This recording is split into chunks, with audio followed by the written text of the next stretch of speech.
How to create the custom grid and width. In order to do that, click on this plus icon option right here. And then from there, just choose in here the gallery option. We have in here a lot of galleries, so let's scroll over one of them. We have in here all of these galleries that you can choose from. So for example, right here, let me head over and then choose in here a basic option. So for example, let's choose in here grid galleries. And for this one, let's choose in here this, which is the grid portrait. Don't worry because we will edit it out later. Now just drag it onto your design, or you can also resize it according to your liking. Now just hover it, and as you can see, this is what it looks like.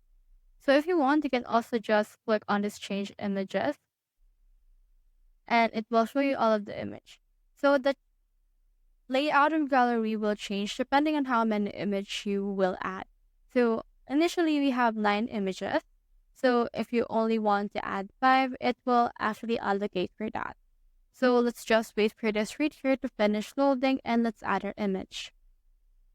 As you can see right here, I have changed it into 5 images only.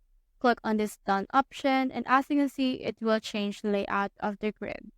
So that's how you create a custom grid and wig. Hope this video helped you out.